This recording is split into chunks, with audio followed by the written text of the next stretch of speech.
Halo rekan-rekan dan teman-teman semuanya. Assalamualaikum warahmatullahi wabarakatuh. Selamat datang di channel YouTube saya.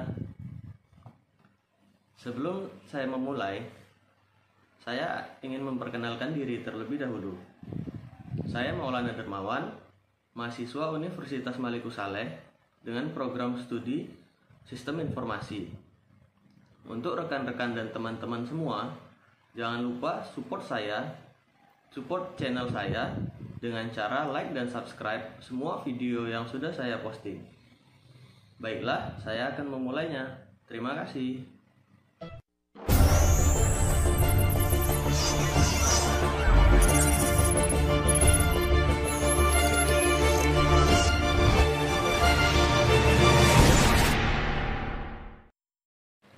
Baiklah, materi yang akan kita bahas kali ini yaitu mengenai e-commerce pada mata kuliah media sosial dan pemasaran.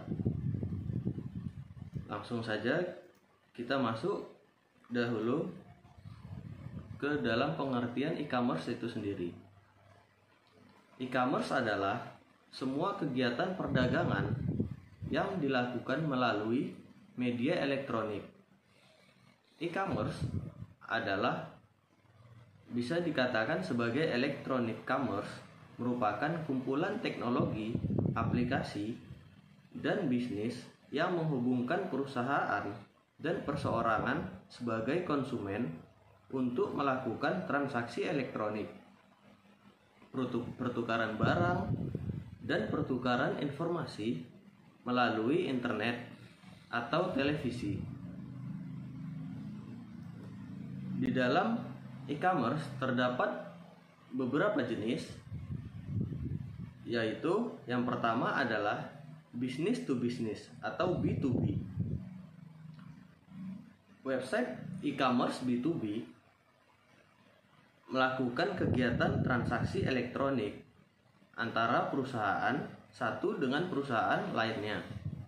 Website jenis ini umumnya digunakan oleh produsen dan grosir dan dengan pengecer. Contoh dari website B2B ini yaitu Bizzy.com dan Ralali.com. Yang kedua yaitu business to consumer atau B2C. Website e-commerce B2C adalah kebalikan dari B2B. Website ini melakukan kegiatan transaksi online antara produsen atau perusahaan dengan konsumen akhir. Bisnis ini berhubungan langsung dengan konsumen perseorangan atau grup, dan bukan dengan perusahaan atau bisnis lainnya. Contoh dari B2C ini yaitu website bineka.com dan lazada.co.id. Yang ketiga yaitu consumer to consumer atau C2C. Website e-commerce C2C mengusung model bisnis yang melibatkan transaksi antar konsumen. Kedua pihak tidak bertemu secara langsung, namun hanya lewat platform online pihak ketiga. Contohnya yaitu di sini dapat kita lihat di website tokopedia.com dan bukalapak.com. Yang keempat yaitu consumer to business atau C2B. Website e-commerce C2B adalah kebalikan dari C2C. Website ini melibatkan transaksi dari konsumen ke perusahaan.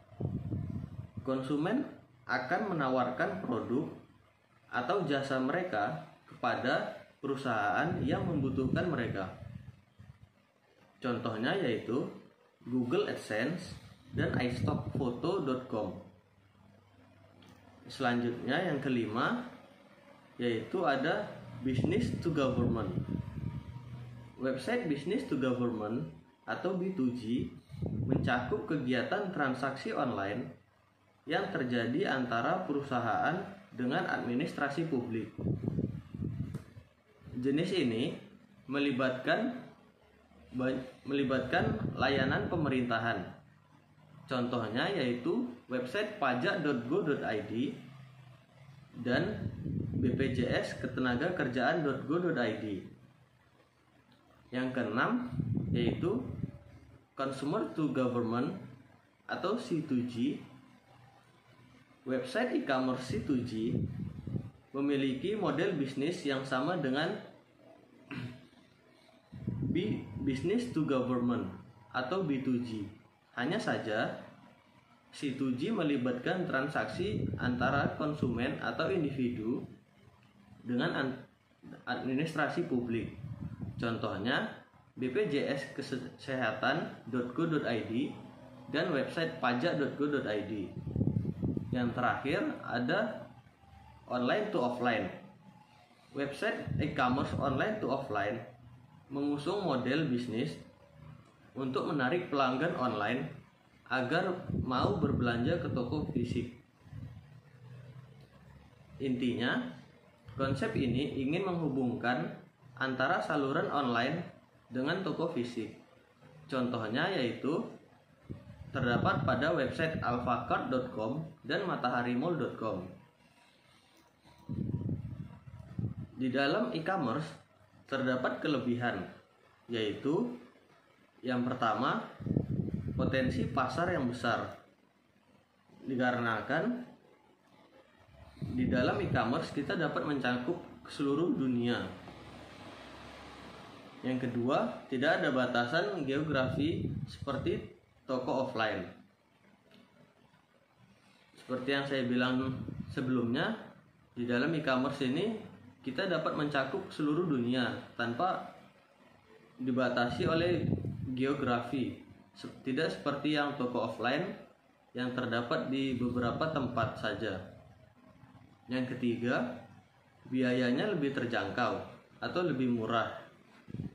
Dikarenakan di dalam e-commerce ini toko kita tidak perlu membayar pajak bangunan seperti halnya toko fisik.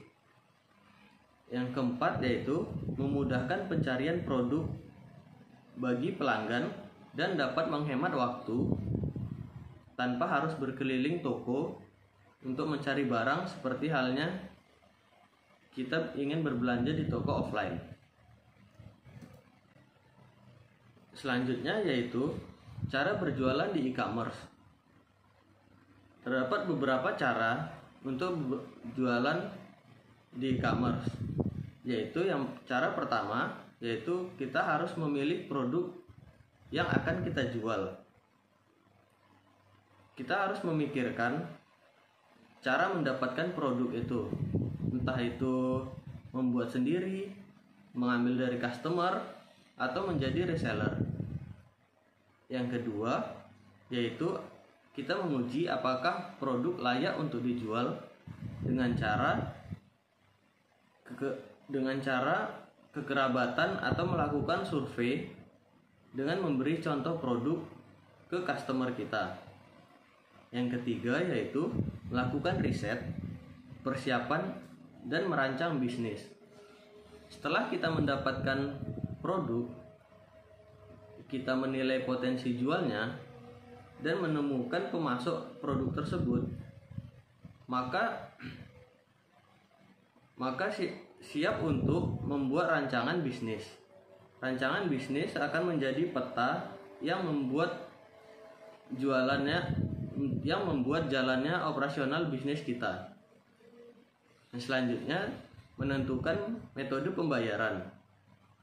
Kita dapat memilih pembayaran yang memudahkan kita dan konsumen kita.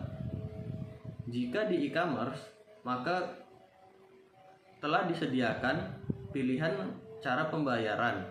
Namun jika kita berjualan di media sosial, maka kita dapat melakukan pembayaran melalui transfer bank atau menggunakan QRIS. Yang terakhir yaitu kita memilih e-commerce untuk jualan. Saat ini di setiap e-commerce yang ada di Indonesia, bahkan di seluruh dunia, kita dapat mendaftarkan diri sebagai penjual.